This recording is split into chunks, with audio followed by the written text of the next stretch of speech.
Eu estava dizendo que o Henry Miller chegou numa editora lá, e daí os caras falaram assim, não, nós aqui só aceitamos escritores que tenham 25 domínios de sobre 25 mil vocábulos.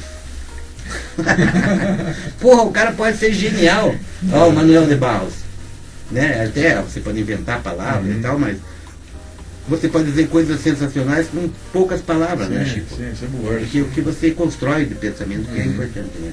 Com certeza. E a escola do pensamento, Chico? Só voltando à questão da Rede Globo, uma coisa que as pessoas em geral não se dão conta é que a Globo sempre fez o jogo do poder. Ela sempre está onde ela está, o discurso dela é em cima da sua própria, digamos, sua dinâmica de amealhar o quê? Dinheiro. Sim. Né? A Globo só pensa uma coisa. E o dinheiro, sistema, né? Né? Que dá o dinheiro para ela. Então ela apoiou a ditadura militar, enquanto os militares matavam e torturavam as pessoas, a Globo estava lá apoiando, dizendo que estava tudo certo. Nunca disse um nada, absolutamente, em 20 anos de ditadura, de mortandade, de matança que os militares fizeram, de jovens, de pais de família, de gente inocente, de estudantes, os militares mataram e nunca pediram perdão.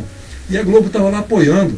Aí quando a coisa começou a degringolar e o presidente Figueiredo chegou, teve pelo menos a humildade de ir na televisão, e eu tinha lá meus 16 anos, eu vi o presidente Figueiredo, o último militar covarde, chegou na televisão dizer que me esqueço, porque ele sabia que o governo dele foi um desastre. Eu lembro dele dizendo isso, me esqueço. Não o dele, mas de todos dele. Foi um desastre, e os outros também foram um desastre, criaram uma dívida astronômica. Absurda.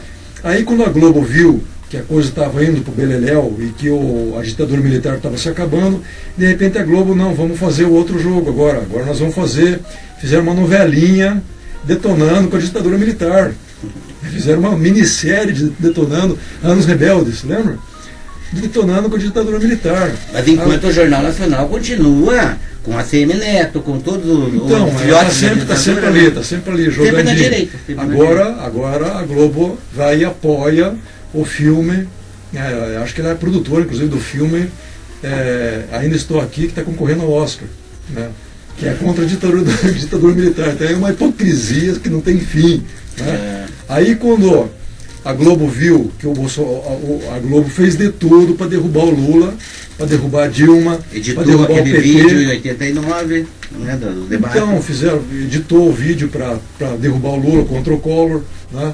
Colocou o Collor, que foi o maior desastre da história do Brasil. Foi a Globo que colocou. Justamente. Aí aí conseguiu derrubar o PT, né? Fizeram com que a Dilma caísse. Aí quando colocaram o Bolsonaro e a Globo viu que o Bolsonaro foi um desastre, né? Foi o pior desastre da história do país, muito pior que o Collor ainda, porque resultou na morte de milhares e milhares de pessoas por causa de uma irresponsabilidade no Covid, né? Aí a Globo, de repente, começa a atacar o Bolsonaro. É mais ou menos atacar, né? Porque nem precisa, porque é só mostrar já estava morto, mas a Globo começa a mostrar um ladinho assim, tipo, fazendo um programa na qual faz algumas piadinhas do Bolsonaro lá, colocam lá o Luciano Huck. Mas o cara dizer que a Globo é de esquerda, o cara tem que ser, um completo idiota, né? Não, porque só você pegar o noticiário econômico e você vai ver quem que patrocina a Globo é com certeza, o mercado financeiro. O mercado financeiro, então eles estão contra qualquer ação concreta na qual o Brasil seja realmente soberano. Né? Coisa que o Bolsonaro, eu nunca vi um nacionalismo tão patético e ridículo e idiota que assim, enrolar numa bandeira e cantar o hino e só. O cara começou a falar do nióbio, beleza? Né? Então vamos lá, vamos tirar o nióbio da mão dos gringos, né? Em 4 anos do Bolsonaro não o cara fez parou nada. Parou de falar o nióbio. A Petrobras, que é brasileira, o cara tava entregando, vendeu. Que porra de nacionalismo é esse que não defende nada do país? A direita brasileira, ela sempre se empenhou em entregar o ouro para o bandido, né? Sempre entregou, né? E continua entregando. Esse trabalho que eles fazem, eles sabem muito bem o quanto que eles lucram com isso, e são coisas individuais, né? Cada um por si, Deus por todos, e eles estão lucrando sempre. Então, por que o Brasil, que é um país que tem um potencial talvez até muito maior que os Estados Unidos, por que ele se transformou num país de miseráveis durante tantas décadas, né? E terminou lá na ditadura militar, que todas as cidades do Brasil eram rodeadas de favelas. Tem muito prudentopolitano que fala maravilhas do período militar, receberam o Bolsonaro com honras, que vergonha, aqui, né? como se o militarismo fosse grande coisa, mas esquecem que durante os 20 anos da ditadura militar, a cidade de Prudentópolis era rodeada de favela, e nunca mandaram um tostão para Prudentópolis. Um tostão eles não mandaram. Aliás, pega aí o que o Bolsonaro mandou para Prudentópolis. O que o Bolsonaro fez? Nada, mais nada. Então, o doutor Antenor aqui fez mais para Prudentópolis do que o Bolsonaro, né? Anos aí, né? Com Minas e tal. Para falar no nome do nosso amigo, né? Porque é uma gente boa. Mas, Chico, é uma coisa que a política ela mexe, né, com nossos brios e nossa identidade brasileira. Ferve o sangue da turma. E aí eu sempre penso assim, Chico, que você é um cara que...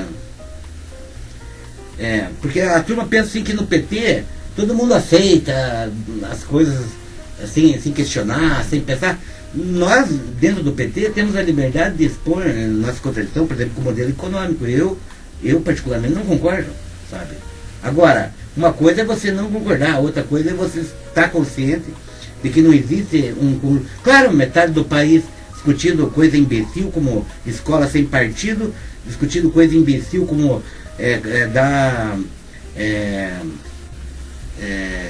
impedir as mulheres de fazer aborto de criminoso, de estupro, discutindo coisa completamente idiota, enquanto nós temos um debate econômico para ser feito, sabe? E os caras parecem que soltam foguete quando há um ataque especulativo no país, como agora está vendo. E o cara não entende que, na verdade, o mercado financeiro quer tirar os direitos dele. Eles queriam que o Haddad fizesse o quê? Porque fora o rumbo que o Bolsonaro deixou, né, na economia, que ele não pagou os precatórios, os rumbos que ele deixou, eu acho que foi 250 bilhões, e segundo a estimativa do governo foi 1 bilhão de rumbo que o Bolsonaro deixou. Aí quando os caras vêm atacar, eles queriam que o Haddad atacasse ainda mais, porque eu acho que ali ainda tem ataques ao BPC, ataque. Claro que o governo tenta equilibrar um pouco, porque afinal de contas tem esse perfil progressista, mas é a conjuntura do que nós temos de congressistas, que foi enfiado um bando de idiota lá, que vai se vender para o capital mesmo. Né? Na verdade, que o maior problema do Brasil mesmo é que quem consegue se eleger ao Congresso Nacional são os representantes dos ricos, né? São os representantes dos grandes empresários, é a direita, e isso é muito, muito ruim para o Brasil, né? Isso as pessoas não se dão conta, porque estão elegendo pessoas que lutam contra o Brasil e continuam lutando, estão lá fazendo o orçamento secreto. Que foi o que o Bolsonaro concedeu, né, para a Câmara. E agora não querem soltar aquilo lá de jeito nenhum. Não, semana passada pegaram o cara roubando a cúpula do União Brasil, roubando emendas lá. Mas a União Brasil é de esquerda. Então, esse negócio de dizer assim, não, nós somos puros, né? Todos foram eleitos com a bandeira da direita e estão lá roubando. Então, como é que é aquela? Tem uma frase de uma música minha que diz assim: lá em cima do palanque não se vê capitalista, porque toda ratazana faz pose de socialista. É assim, né? O cara sobe em cima do palanque, ele é a favor do povo, do pobre, vamos ajudar os pobres. Todo mundo vira socialista. Chico, vamos fazer um brinde aí, Chico, porque nós estamos... Viu, esse negócio de vestir o personagem, tem muitos jogadores do Atlético que acreditou que era jogador. Isso é um problema. O Atlético é um caso à parte, né? Começou como o melhor time de futebol do ano, arrasando nos primeiros jogos, estava maravilhoso. De repente afundou e... A gente eu tenho uma tese, Chico, assim, que na verdade é o seguinte: em 2014 nós tomamos aquele varejo lá da Alemanha, e aí eu acho que esse varejo, em grande parte, é o seguinte: quando você começa a enfiar a religião no futebol, porque o futebol sempre teve aquele negócio, até a mandinga, o cara acredita no que quiser e tal, mas quando o cara começa a pensar assim que Deus vai fazer um gol para ele, e que o outro cara lá também não acredita no mesmo Deus, então quer dizer que ele chega lá, não, graças a Jesus Cristo ele é fiel e daí eu ganhei o jogo. E o outro cara lá que é do time contrário, que também acredita no mesmo Cristo dele. Então quando começa a misturar isso e essas pautas, assim, vamos pegar o Neymar como exemplo, né? Onde a grana vale mais do que o patriotismo, vamos dizer, né? O tal patriotismo, né? Então, aí a gente vê o que resultou. Eu lembro no meu ex-sogro, ele tinha um jornal em Guarapuava, ele escreveu um artigo dizendo assim que o Brasil ganhou a Copa de 70 e nos anos seguintes os brasileiros se empenharam em imitar o futebol europeu, que era um futebol perdedor. Sabe que meu pai falava isso? E começaram a entrar na retranca aí. Com o Zagallo, inclusive, né? Que nós ganhamos aquelas Copas lá mesmo, com as cartas na mão, né? Mas enfim, ainda ganhava, né?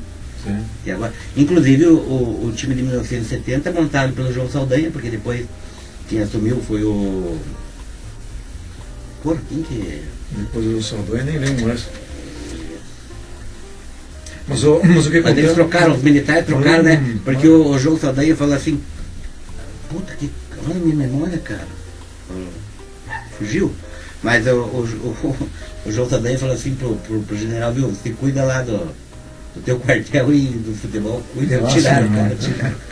Mas o que acontece é o seguinte, os europeus, eles vieram de duas guerras mundiais, além de outras guerras, mil e uma guerras do século XIX, e eles se tornaram duros. Os europeus, eles são duros na parada, e eles buscam de qualquer forma chegar à eficiência, né?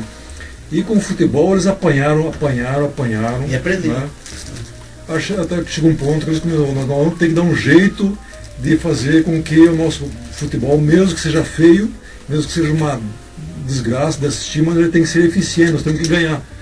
Aí eles foram estudando, eles aplicaram ciência no futebol e começou a se tornar eficiente realmente. Os alemães é um exemplo disso, né? Mas além disso... É eficiente, é horrível, mas é eficiente. Mas eles contrataram nossos jogadores para jogar tudo lá, os caras aprenderam a driblar, né? Pelo jeito também, um driblinho, outro eles dão, né? Sim. Os africanos e tal. Justamente, de vez em quando você vê um drible do europeu que é uma imitação do que os Ronaldos faziam, do que o Pelé faz. Aquilo que o Barcelona fazia lá, aquele tic-tac lá, aquilo ali que era... Em 1970 o Brasil fazia, encosta ali, toca ali, né? Não é correr igual o Bolichó pelo campo.